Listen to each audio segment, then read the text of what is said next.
all we have as evidence are facts. You know, they are factoids. But when you actually tend to put the facts together and create an ideologically understandable concept out of it, it might not be true. Yeah.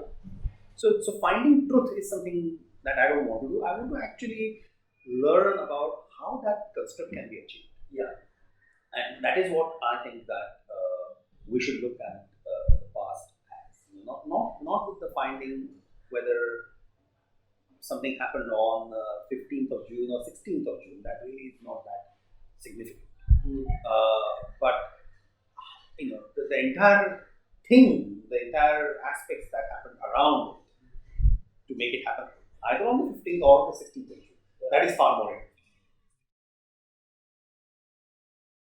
important. Coins, money particularly, is fundamental to human existence, I would imagine, because you may talk about a painting or a sculpture. You never talk about who somebody has to produce it, right? And somebody has to invest a particular amount of time and effort and art and imagination, all sorts of things in it.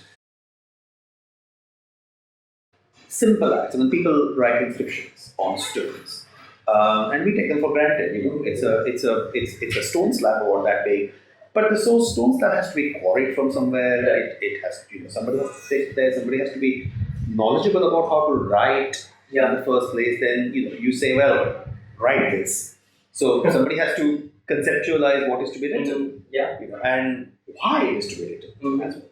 So there is a whole set of variables that go into any enterprise where at some point coins or money will be involved. Right. So so it's not so much as a dissociation than it's association. I mean, you can't really have monuments unless somebody is investing either a spiritual component of their input or a commercial component of, and usually it's a skill set. And you can always persuade people to share their skill set in lieu of spiritual compensation. But I do believe that that doesn't work all the time.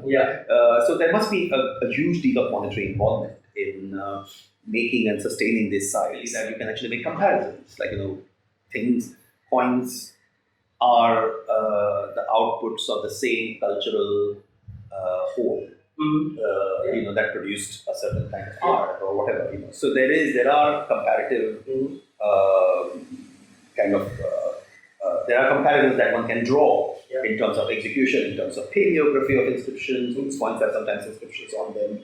You can compare it with the stone inscriptions. So there is a lot of comparative studies that one can do.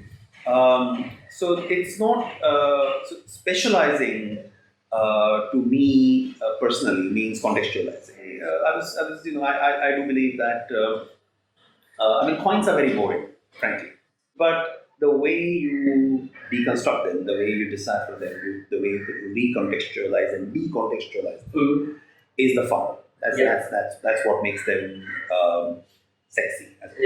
So this is what I do. The thing, what happens is that ugly things don't get collected. So, and we end up or studied for that matter, and we end up getting strange kind of conclusions. For example, there is a massive coinage in India between the 8th and the 11th century, but because it was ugly, it was not attributable. It was never collected, so it never ended up in museum repositories. Right. And that's how we got this theory that there was no coinage. So the presence or the absence of aesthetically appealing, beautiful, whatever things really doesn't tell us anything about what the real functionality of that establishment was.